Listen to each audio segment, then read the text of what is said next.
I'm not feeling ready for this. You're ready. Okay, here we are on 111th and Jasper Avenue, and we are talking to peer health educator Jocelyn Crocker. And we have a few questions, so we're each gonna ask you a question, Joss.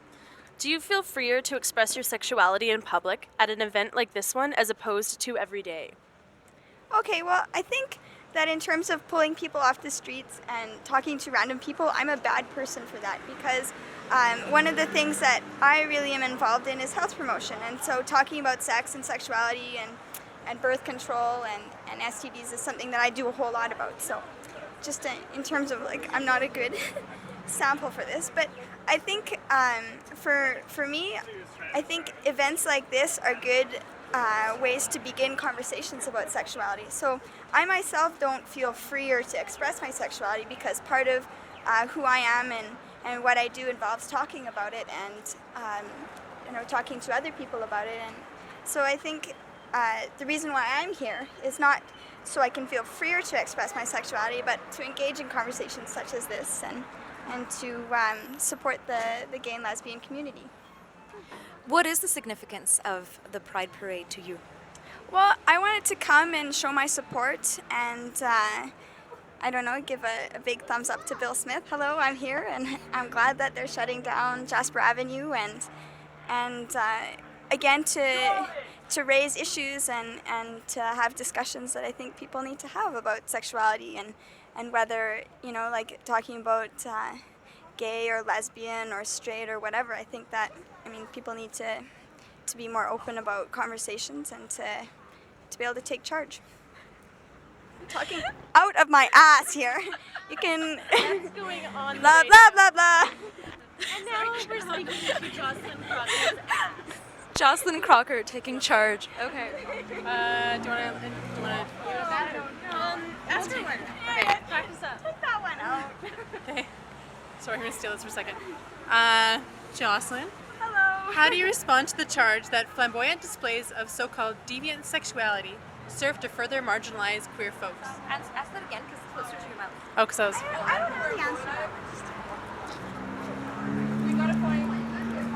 No, can we just talk a little bit? And then Yeah, totally. I think with this, it's like in some. No, you didn't record me. Okay, well, I can't laugh and have this in my ear because it pops out. because you smile and you're. Yeah. Okay, The last well, two are kind of hard to... they're kind of hard. Like, okay. So you can take just little clips of my. Okay. Don't worry. Okay. So with this, I don't know. In some ways, that like people see the gay community as men being dressed up in dresses, and I don't think that that's a whole lot of, like, I don't think that that's a good representation of it. Like, people get so focused on a man in a dress and not talking about sexuality. And I think that, so in some ways, like, when people think of the gay, like, of the Pride Parade, they don't see it as a thing of pride. They see it as men dressing up in dresses. And I think that it's not, there are men dressed up in dresses, but I think that's more than that. Like, it's a way to show pride for people who are marginalized. And so, it's important to have events that are open and that are public and that people are coming to, that aren't underground, that show, events that portray the gay community as just like another community that fits into Edmonton just as much as any other group of people. But, it's hard to balance. Like, it's difficult. I think it's a difficult balance because, certainly people who are transgendered or who are, I don't know, I don't know the PC terms of this, like, they are part of the gay community, but they're not the only part of the gay community. So I don't know if I'm stepping my foot into something by talking about this. Here we are talking to Jocelyn Crocker's ass. This is Jocelyn Crocker's ass once again. And then we proceed to step in it. Nice work. Great. Well, I don't know. Can we talk to the girl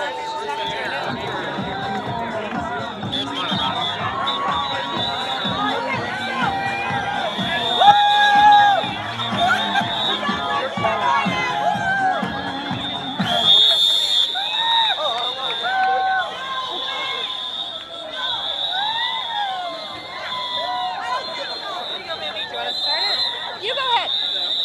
It's going to be so loud. You have to make sure you speak loudly.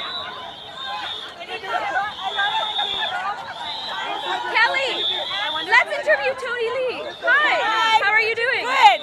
Can we interview you? What's that? Can we interview you? Yes. Again? Okay. So Rochelle will ask you the question. Okay.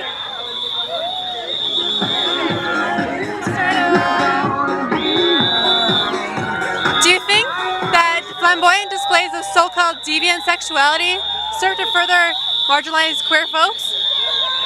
That's a loaded question. I think that it's beautiful to be proud of who you are. I myself am a heterosexual. I'm married to my very loving husband, and I'm just here to celebrate people being proud of who they are and celebrating diversity. So I believe that any expression of that is beautiful. So I don't know if I answered the question, but You have. Good answer. any other questions? Got answer 2 and 1. Do you think that queer culture only revolves around individual sexuality? Do you think the word queer, is it like a sexuality thing or is it a culture thing? Well, Obviously you're I'm a big one for the looking at words in the dictionary, and I haven't looked that one up, but I think that I understand the need to have a community. My brother is gay and he lives in Toronto, and it's very beautiful the fact that he has a family there, and it's like they take care of each other. It's a safe place to be. So as far as the word being part of the culture, sure, I don't know. Thank you. Thank you.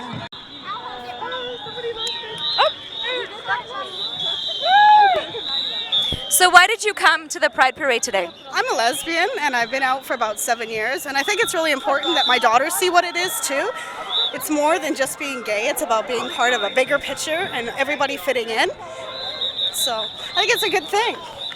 Can I talk to your daughter? Are you having fun? Yes, I am. That's wonderful. How old are you? 9 years old.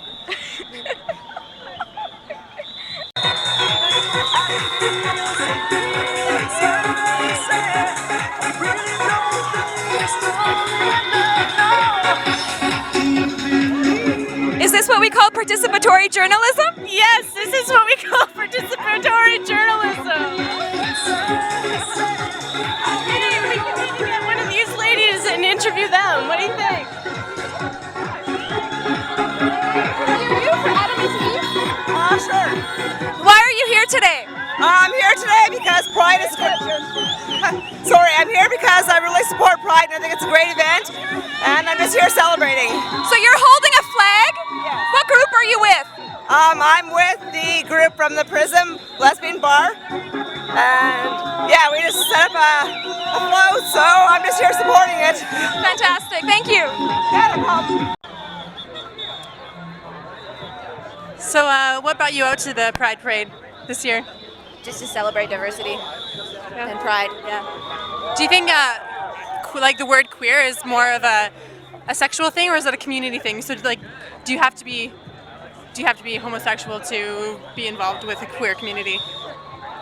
I don't like using the term personally. I think it's quite offensive, but a lot of queer people use that term. To be involved in the community, to use that term, I think it would be taken differently if it was a heterosexual person using that term. But if you're, it's really hard to say actually. Okay. I wouldn't. Say me. I have a boyfriend, and I can consider myself pretty queer. I'm fairly open. I don't know if that's, and I like quite a few of my friends are gay, so I don't know. Would it be good for me to say it in your view? I guess if you refer to yourself as bisexual, I think it'd be a little bit more accepting. I don't personally like it if a heterosexual person uses the term gay or queer or yeah. But in a negative aspect, I suppose. When people say bisexual, what is that? I think just you're with a man and a woman. I don't really get it personally. Yeah. But do you figure they have to be either one side or the other? I would rather not say. No, that's fine. That's fine. All right. Well, thank you. Okay, no problem. Thank you. You're here. Yeah, right. How's it going? Yeah. How's it going? Good. Hello. All right, so why are you here at the Pride Parade today? Because I think it's important to come out in little old Edmonton and support the cause of letting it be more, how do I say this? I want people to know that there are gay people in their community. Okay. Did you know there was this many gay people in Edmonton? Well, I suspect it. I get the vibe now and then of wayward gay vibes, but I'm never quite sure if it's just me feeling off or hopeful or if it's the truth, but this is definitely the biggest turnout I've ever seen. This is amazing. I'd say this is the truth, baby. Yeah. So speaking of coming out, I noticed that your nipples are a little hard right now. Yes, they are. Thank you. So Can I touch them? You can touch them. Can we return to civility, please? Can we? Okay, for Christ's sake. But you better touch the other one to make it even. I know. Sorry. So what? There's a ring in there. What influenced your decision to bare the breasts today? Well, first of all, I have two very important causes in my life. One is the gay thing. The other thing is let me rephrase that, the sexuality thing. The other is the right for women to bare nipples. Because I think it's really sick and wrong and sick that it's illegal. I just can't even believe it. Don't you think if they legalized nipple exposure for women, that we'd have a plethora of people walking around and showing their boobs to the whole population? Well, it's possible, but more likely is it wouldn't happen. Well, do you think it has something to do with our climate? Well, I definitely wouldn't recommend nipple exposure midwinter because the good old girls, would fall off. However, men don't expose them in the winter either. I think you've pretty much settled all the arguments. Yeah. Come on now, it's just a stupid piece of nipple. The only difference is it makes milk. And every once in a while, a guy's nipple might do the same thing. So sexuality on the streets, after Gay Pride Parade is over, do you think you're still going to see it? Do you think it makes people aware, opens their eyes? Yes, however, I think it takes a lot of guts to come down to something like this. And I think it takes a lot of people have to really stew over it at home. And it seems so easy once you hear it's all happy and stuff. But I know a lot of people really struggle with the choice to be seen in this environment. So I think a lot of people end up shutting themselves nicely back into the closet when they go home. But there's always next year. Do you think queer culture is all about sexuality, or is there something more to it? Well, there's absolutely more to it. Well, actually, that's a good question. Queer culture, as I've been exposed, is very much about sexuality. And the total celebration of it, because when you get into a culture, into a setting with your fellow queer friends, you want to let it out. However, I think once that's a little bit more accepted, it'll be a little bit more about other things. But right now, it's, the cause is so strong. People just want to let their sexuality rage out. Right. Right on. So why did you come today to Pride? Well, I felt it was my social, moral, I'm not going to say obligation, but sort of like, Kind of like a civic duty? yeah, to show that, to sort of exercise my civic power to, if I support something, then I can come out and march. What's been the most fantastic thing you've seen here today?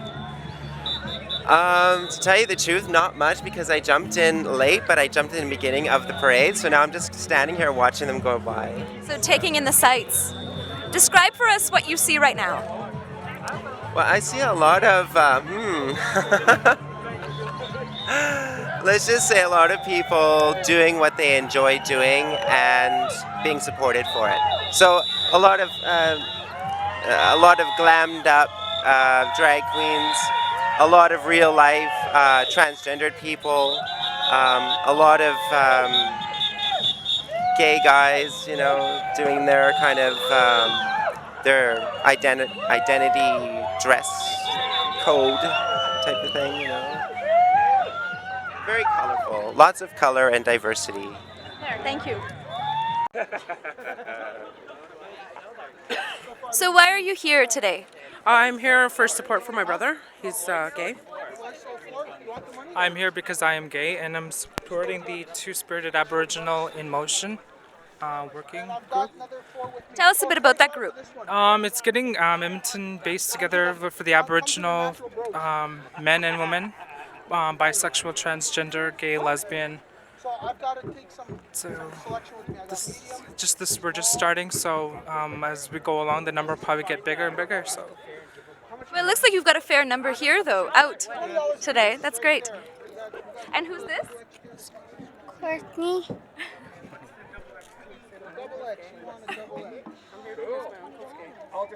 I'm here because I missport my uncle. That's wonderful. The children are my favorite ones to ask. And you? What? You volunteered for an interview? Oh, yeah. Why are you here today? Oh, because I'm part of the Aboriginal Two-Spirited Working Group also. We're here to support the Aboriginal people of Edmonton. It's an organization that we're trying to start as a support group where Aboriginal people can come without having to go to work the streets or to go to bars. It's just something else to go to instead of the usual places gay people go to. Aboriginal people tend to get lost in the system. So, Do you think that the double fact of race and sexuality makes it more difficult for Aboriginal gay people? yeah, it is more difficult. I think there's a lot more racism among Aboriginal people who are two-spirited and actually native, so we have to work against both things. So that's what this working group is actually about. So that's what we're here for. Thank you very much. You're welcome. Can you tell us what pride means to you? What does pride mean to me? Well, on the one level, it's an excuse to just have a really good time, get together with friends, build a float, laugh, drink beer, have fun, just, fool around. And then on the other level, it is kind of make a statement, see people feeling really happy about themselves and, send a political message, affirm community, all of those other big things as well. So your political message is firm community. This is what you stand for? Say that again? Firm community. This is important to you? Firm community, yeah, I guess firm. I'm not sure if that's exactly the word. Or what is your political agenda? What would my political agenda be? It would be right at the root.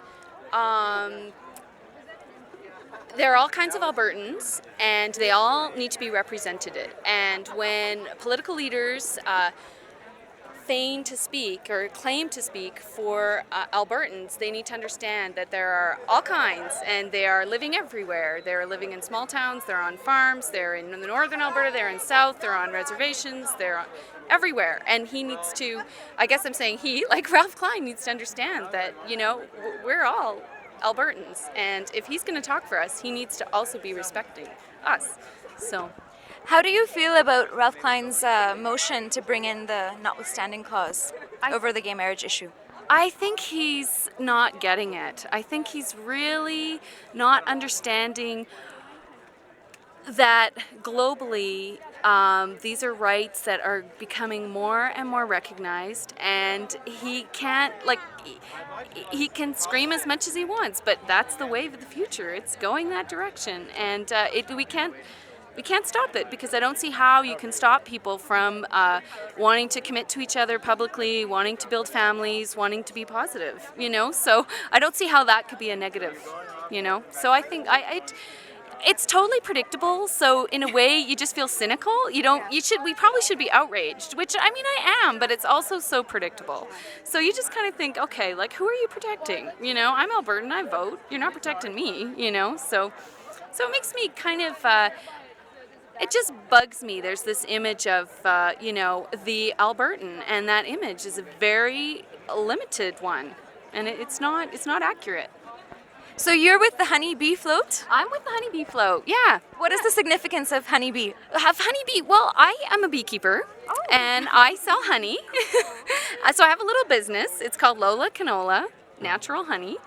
And I have a really lovely girlfriend. I've had this idea in my head for like 3 or 4 years, like, gotta do a float. It'll just be really fun. Everyone can dress up as bees. And then my girlfriend was like, let's do it this year. And I was like, oh, I'm too busy. So she like phones all her friends and gets the sound system. And so I was like, okay, let's go. And so honeybees are this image that people love. Like, people are always really fascinated by bees. And there's kind of funny things you can do with it, like the queen bee, you know, and a really great friend made the, I thought our truck was right here, like made the bee on top. She made it. And so a lot of people just, it was, you know, just kind of came together and worked hard, had fun this morning, had breakfast together, and then kind of like the whole honeybee thing, like bees are all female. Like there are drones, but like the worker bees, they're all female. So you can kind of do this kind of funny, like, you know, the world's sweetest matriarchy, you know, so that's kind of fun too, so yeah.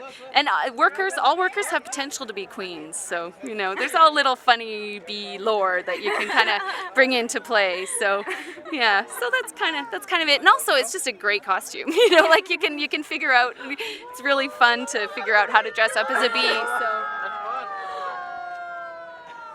The bee balloons have floated away. The balloons are floating away. Oh. And they're to their hives. Thank you. Yeah. Thank you very much. Okay, great. I hope that Can was we? it. So, Ron, now that the law's changing, do you think you would get married? If I met the right person, I would do that. Okay, we can edit anything we want. How about this? Thanks, Cal. What do you you're think welcome. of the Oh, yeah. Would you get married simply to make a political statement because you now can? Yeah, well, perhaps, yeah. That's a good way of looking at it, but I think that marriage is highly overrated. Like, the legalities of it all, and, I don't know. I just... So why get married? I think it's because it's one of those things that because of who you are and who you love, there's just people can experience discrimination. That's why I think, like, that's why there are people who are lobbying to change the law. That's why the federal or Supreme Court of Canada is honoring the Human Charter of Rights by pushing the Parliament to make it law. So. Yeah, there's benefits that come with being married. Oh yeah. See, I don't know much about marriage at all. Like I'm almost like quite ignorant to it all. I just know that it's something to do with law and legalities and benefits and tax breaks and all those things. Spousal benefits. Yeah. Totally. It'd be fun to have a cohort of people all posse out and trek across Canada and go get married in a big group, a big like wedding, like a big orgy of weddings. Yeah. Well, that's the thing, because, like, say, for instance, because I'm gay, well, even before this whole, like, the marriage law for gay people, I just think that I could very easily, just for, like, benefits and extra, you know, frivolities or whatever, maybe needs even, I could marry a woman friend of mine and have a totally platonic relationship and be married to her. And the law wouldn't know anything about that. Like, they wouldn't have any business in that at all, and they wouldn't question it. So she could support you, and you could take advantage of her benefits. Basically, yeah. You know, like. Sounds like a plan. Well, I had a friend who actually was serious about that. You know, before she met Mr. Right, but. You know, she was like, yeah, we can get all these benefits, we can get these tax breaks, you know. She was going to hook you up, and you were going to hook her up. Yeah, you know, so... People do that to get into countries, I think. Oh, yeah, totally. So, I don't think marriage is taken as seriously as everyone makes it out to be. It's very much contrived, and I think we have this idea of marriage being a very typically hetero union that's legitimate. But yeah, it's not like people haven't used marriage for its benefits and legal binding laws to their advantage. But everybody should have the right to take advantage of that. I agree. Everyone should have that right. you know. Everybody should have the right to screw I the mean, system. like, gay people are entitled to be with somebody and be accepted and be legally with somebody like that way, have that union, that bond. I'm not making fun of gay marriage. I think it's very important, and I think everybody should have the right to use it. I'm just making fun of the system because it's kind of messed up. Well, I agree. I mean, you're talking to a male feminist, really. I totally disagree with how majority of marriages, it's all about giving the daughter away, and historically it was always about buying her dowry and all that kind of stuff. Like ownership was involved, and I think that, you know, the whole institution of marriage should really change to reflect modern day society and all of the movements that created human rights. You know what I mean? Like, Yeah, I do know what you it's mean. a complicated kind of. Why can't people just be individuals? And I mean, everyone has their own name, and I don't know. Like, think of all those women, generation after generation after generation, that take on the father's name. You know, like, or the wives that take the husband's names all the time, like, and their names. You know, like, it always rests on the man that way. Like, whereas if two lesbians want to get together. Whose name should they take? Well, I think in most gay marriages they use hyphenated names. Or just keep their own? Or they just make a new name, combining two names. Yes, the synthesis of names.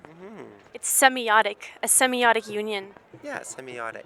The thing The that semiotic the symbolic. thing I don't like about marriage so much is that it stresses about being one with each other. And, you know, I think, yeah, you can be at one with each other, be at peace with each other, but I don't think that in any kind of relationship you shouldn't act like one person. You're two people, and you have to live with each other, and you have to, you know, work out things with each other. It's not one person being one with one. You know what I mean? Like, it doesn't work that way. There's obviously similarities and differences that attract people together, I think, too. So that should be respected. Like, diversity should be respected. What's with this monogamy concept anyways? The two people that we are meant to be on this earth with a couple. Is that the way it really works? Is that a natural union? I think when you talk about when you love somebody really seriously, yeah, perhaps, you know, your feelings can get hurt if they're. But on the other hand, I've read books like self-help books. There was one book called what's it called? Shoot.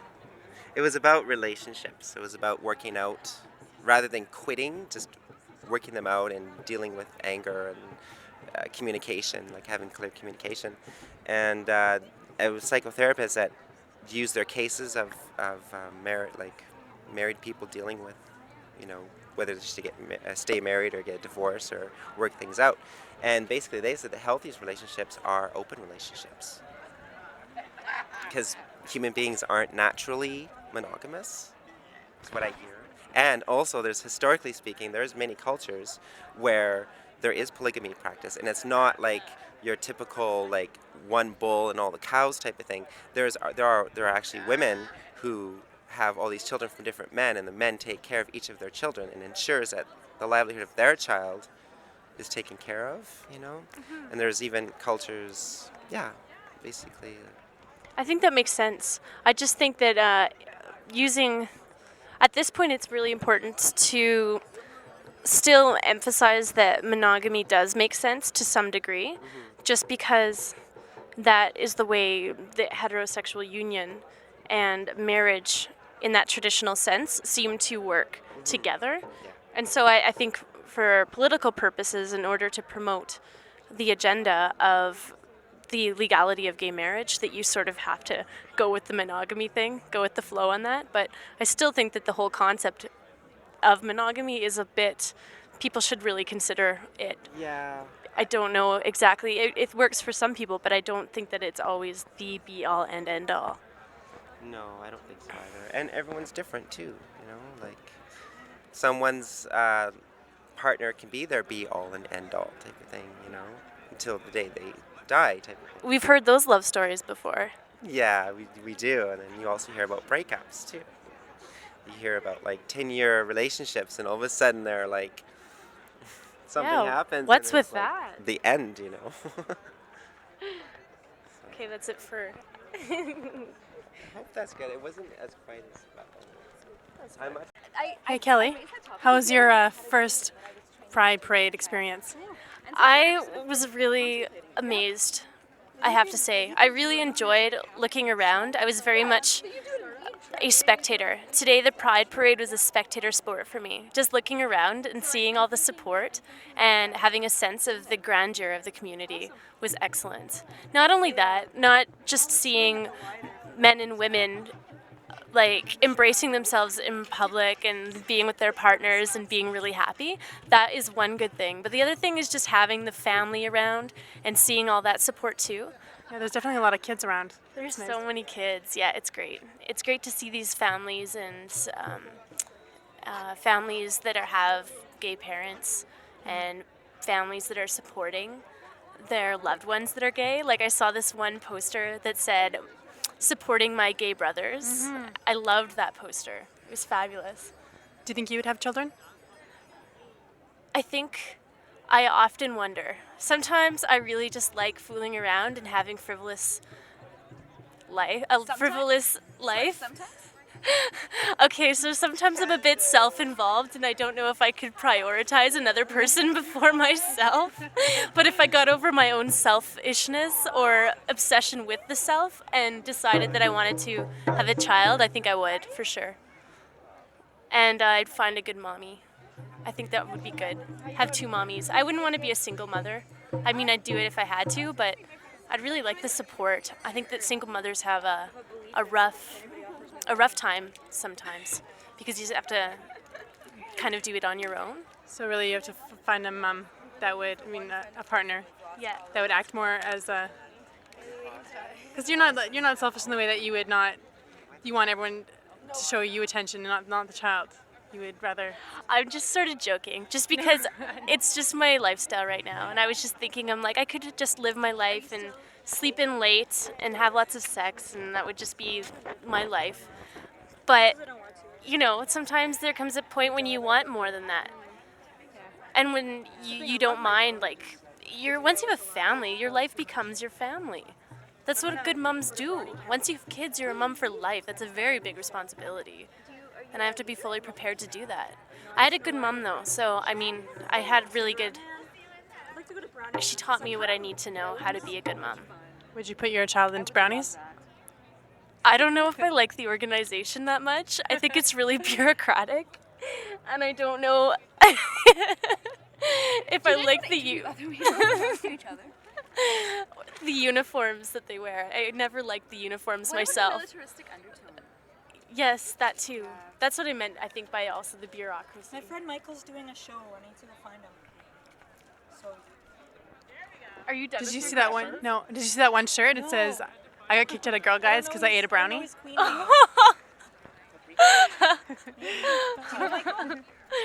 That's hilarious. Yeah. I did not see that. That's so good. For some reason.